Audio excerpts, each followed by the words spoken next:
Today, we'll be hearing from Anwen Bottois, the founder of Purple Sky Consulting. She shares with us her views on leadership, specifically around the key measurements to assess its effectiveness. She also talks about the importance of alignment when moving into a leadership role with your true values. Hope you enjoy the episode. Anwen, welcome to the Happy Workplace Project. It's great to have you on board today. I wondered if we could start our conversation by gaining some insight into your background, which you gained as a people leader, and how that's informed the business that you've started today. Yeah, absolutely. So I've 20 years as a HR professional, starting at the bottom after my degree and working my way up, and really lucky to have gone through kind of that real operational generalist route to start with. And then as I got into that business partnering zone, it's like, I really like the change stuff and I really like the project stuff, and kind of really getting into kind of what sits behind culture, what sits behind leadership, what sits behind how we make things happen and how we make organizations successful. I just found so interesting. So when I had an opportunity to move to a people strategy role, I took that with both hands, and that was my first kind of big leadership opportunity. So team of 20, 4 direct reports, making that shift from kind of more individual contributor, but I'd done some team leadership beforehand, into that role was a complete shift. And that's probably what's informed my work most, recognizing how different and how challenging it is to move from team leadership to department leadership. It's not the same thing. I don't think we pay enough attention to that. Really helping people in that transition in their leadership journey. You know, I think it's really challenging to make that shift. And that's what's kind of inspired the work that I do. I really want to help leaders kind of nail that and do that really well, and help businesses to help their leaders transition from more junior leadership roles into more senior leadership roles really successfully. So thinking about what you've just said there and taking a view of the fact that you get to see a whole range of organisations in action, what would you say the key challenges are that you see that they're experiencing from a people leadership perspective at the moment? Complexity, I think, is probably a word I would use, and I think the pandemic has certainly influenced that. So leadership was always challenging. You know, those themes of how do I help this person perform, how do I handle these wellbeing issues, how do I handle these other demands on my time and my energy. We now have a scenario of the hybrid conversation. I know we're probably not going to get into that today, but that is now exercising people still a lot. And how do we help people to see through that in terms of, from a leadership challenge, how is the hybrid thing about enabling success for the organisation and the individuals in that, and not just how do I make my job easier? So true. It's a really difficult one to balance, but I think that's an example of where that complexity is, of enabling performance, but looking at it through the eyes of the team rather than how do I make this easier for me, which is, you know, quite challenging maybe. Accelerating leaders to success is your area of specialism.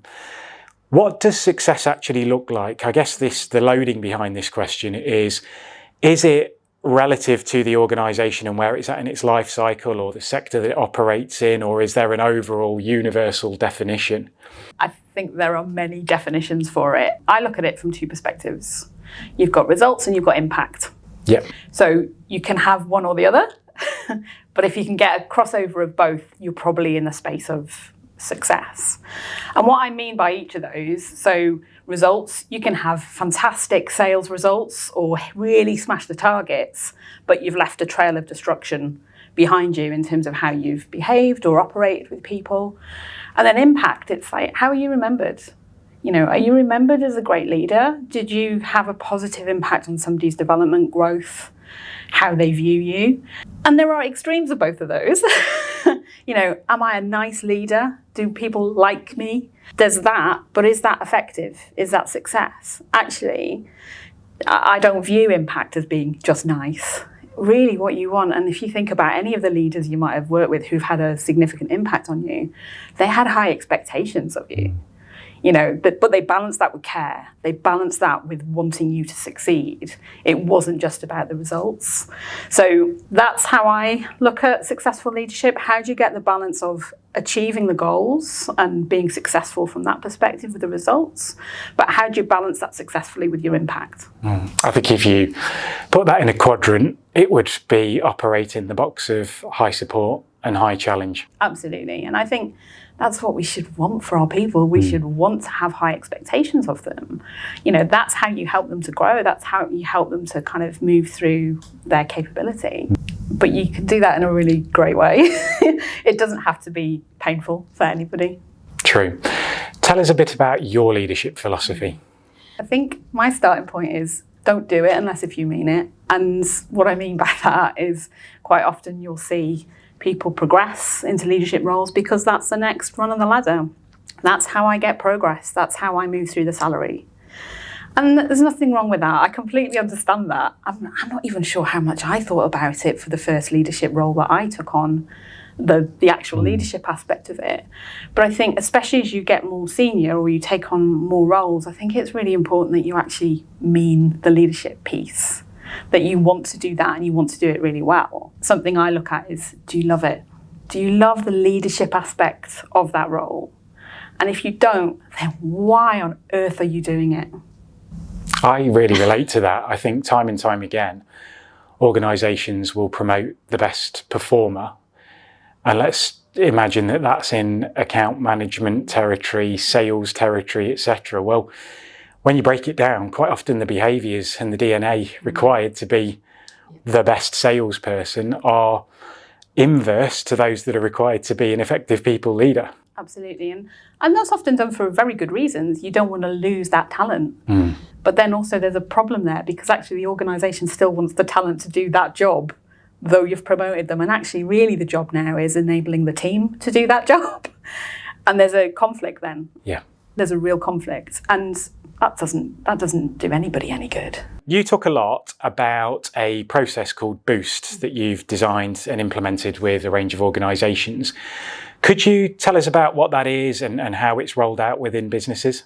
Yeah, so Boost is a new programme that I've put together, which is about accelerating leaders to success. And I'm particularly interested with those people who are making that transition from either a team leader role to a more senior role, or they're maybe new into your organisation in a mid to senior level role. So there's different challenges there in terms of that onboarding side of things. And really what I'm trying to pay attention to is reflecting my own experience of making that change. It was a heck of a step up, moving from team leadership into department leadership.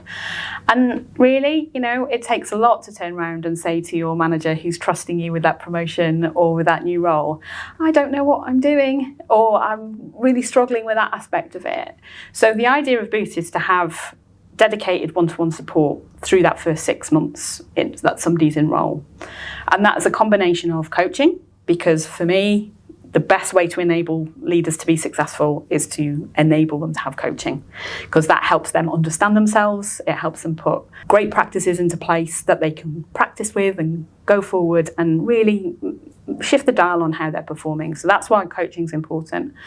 But also there might be some skill development that's needed. So there are bite-sized sessions that a leader can basically say, this is an area I want to focus on, and we'll work on that together with content, but also coaching and mentoring that would sit around that to really help them be in a place where they're positive. And the areas I look at in terms of kind of success for that is it's about making them more confident, more capable, more effective, so that you've got a leader who is owning their role. What you don't want is a leader coming in and then being totally reliant on the HR function to manage their team for them. You're paying that leader to lead that team. Let's help them lead that team really well. That's something that we talk about a lot at Max with our customer base. I guess it's essentially Pareto's law, whereby your leaders make up about 20% of the organisation, but they really carry about 80% of the influence. And with that in mind, I wondered whether you could give us some insight into what you think is a successful culture, given that leaders have such an influence on how the organisational culture is shaped. It's so governed by how the senior team operate. How are they role modelling the behaviours of successful leadership, of good leadership? So those two that we mentioned, the results and the impact. That's, I think, where there is the most significant impact on culture. Something that sits into that is how much, capacity is there given to leaders to lead. So I think there's the shadow of that senior leadership team of how they're behaving, but actually do we allow leaders to have the time to focus on leading? Or do we max out their time with 5 million other projects where they're doing work, so they're not actually having the capacity, not having the time to coach their team, to focus on what needs to happen with the team? You've given us some great insight into the work that you do with businesses. One of the really important things is that that work has an impact. Could you give us some insight into the metrics that you use to get a gauge on how effective the work that you've done has been? Yeah, and I think a lot of that is experiences, the stories people tell as a result of the work that they've done with me. So whether that's through reviews or through the conversations and me feeling the difference by the conversations that we've had, but also hearing the feedback from the organisations themselves, you know, what impacts that had there. And I mentioned 3 things before. So are they more confident? Are they more effective? Are they more capable? Those are the 3 areas that are the focus for the measurement, for the work. With leadership, it's one of those slightly more intangible. It's not quite as easy to go, well, let's look at the sales results of that team and what's the impact there. I think on a longer term basis, that's possible. But really for me, it's what's the experience? How is that person feeling as a result of the input that they've had from me and with me? And what's that now doing to them in terms of how they're showing up in their leadership role and the work that they're doing? And let's talk about you for a bit. What are your personal values and why are they important to you? So personal values, I think, you know, how does that show up in work? And that's always a really interesting one, isn't it? And trying to be yourself as much as possible. And that's definitely something I kind of work with leaders on, in terms of actually, the more you're trying to put a mask on, the more you're trying to be somebody else in the workplace, the more energy you're putting into that rather than actually the effort of leading your team. So actually, I think it's really important to be yourself as much as possible, whatever that looks like. And, you know, that doesn't mean poor behaviour. That means being you. But it's not an excuse for poor behaviour. That's how I look at it. So absolutely be yourself, be in a good place, show up as you, and manage that in a way that's positive for yourself and for the people that you're working with. So I think that's really important, to be yourself. The other thing that I think is really important is to be kind to yourself and to care about your work, but not at a point that you are compromising yourself and your life in any way. And I don't mean don't work hard. Absolutely work hard. Care about what you're doing. But your well-being in your life is far more important. And I think helping people to recognise the need to get that balance right, I think is really important, and is something that I really do bring into the work that I do. What are the lessons that you've learnt as a result of starting your business during COVID, and how have they shaped the way that you work and interact with people? So the pandemic was an absolute instigator for me setting up my business, and not necessarily because it was I'm leaving my job to go and set up my business, but my husband and I had made big decisions about, during that COVID time, of we want to travel more, we want to create that space to do that. And for me, that was leaving work.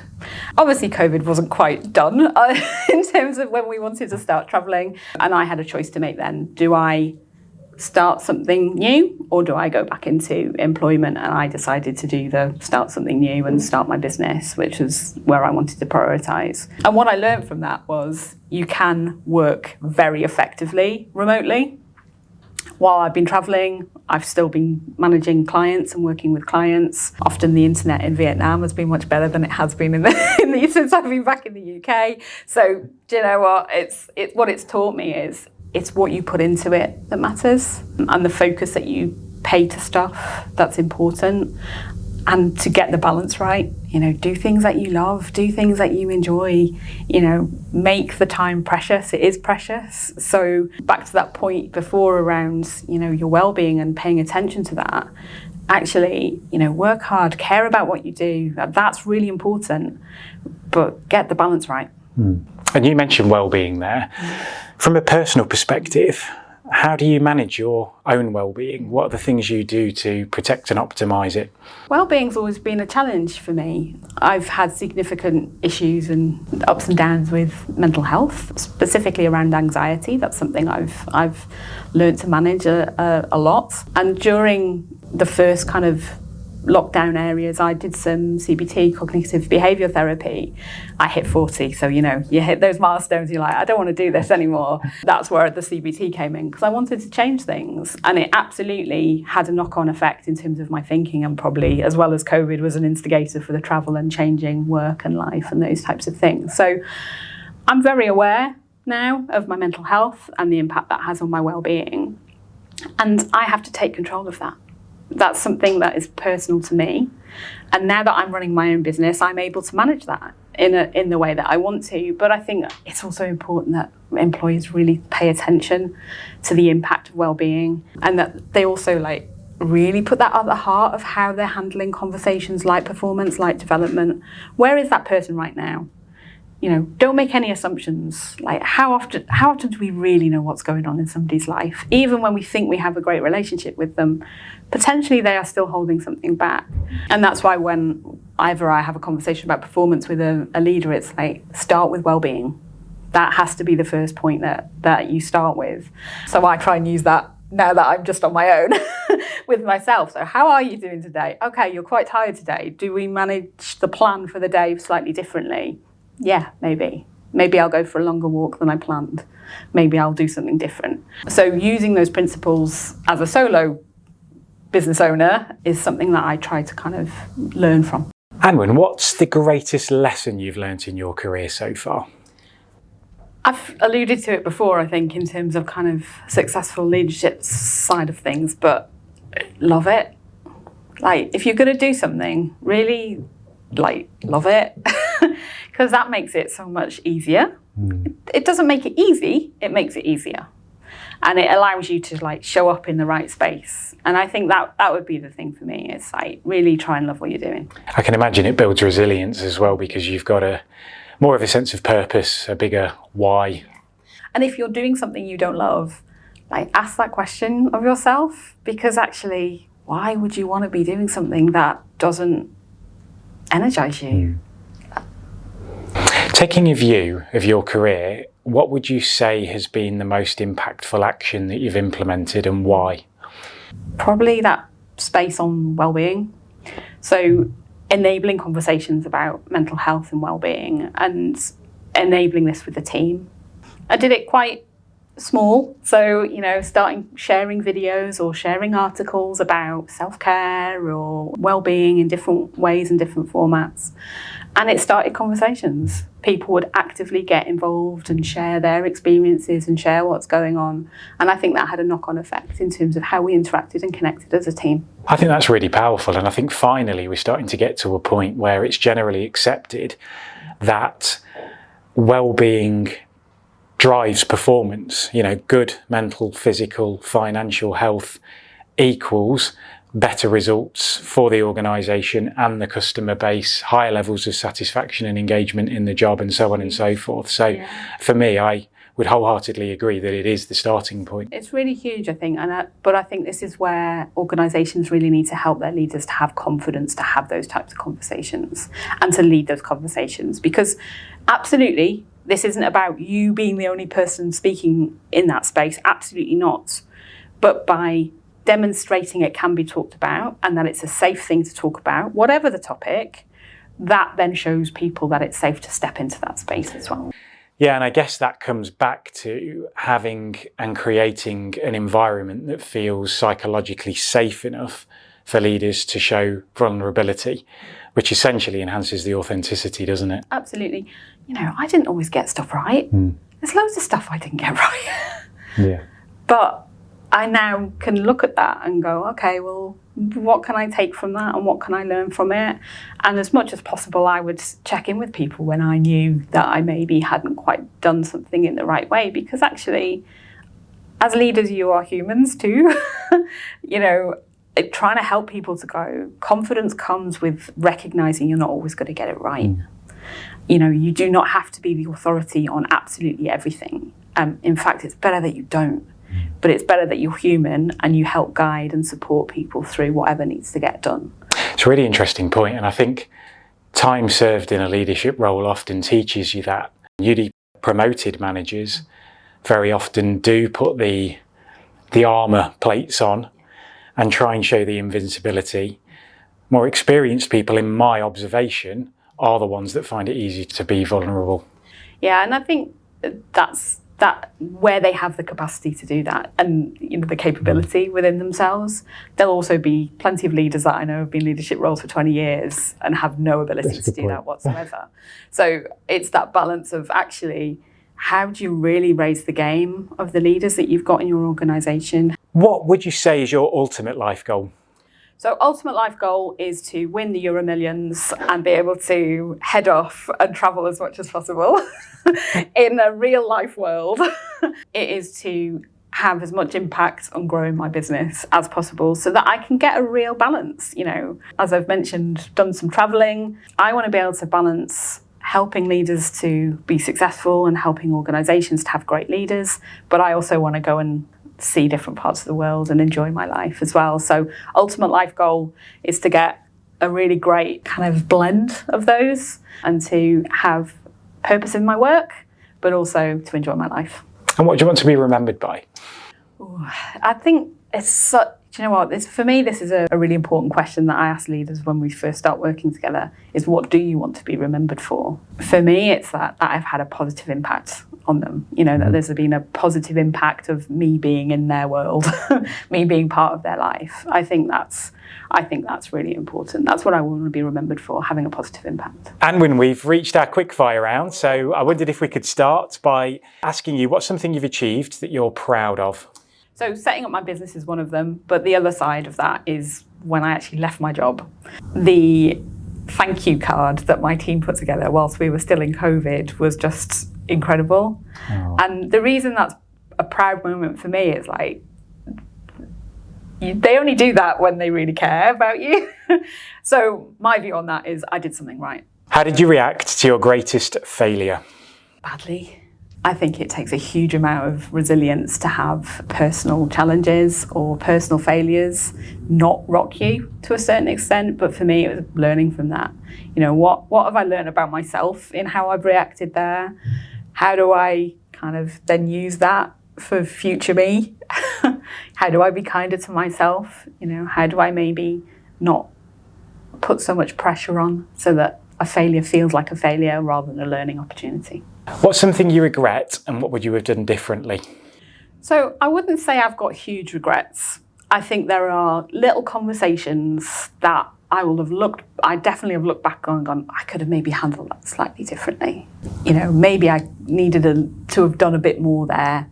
Maybe I needed to have provided a little bit more space for that person to handle that situation themselves rather than maybe step in. So I think there are little moments like that are then again opportunities for me to go, okay, I'll do that differently next time.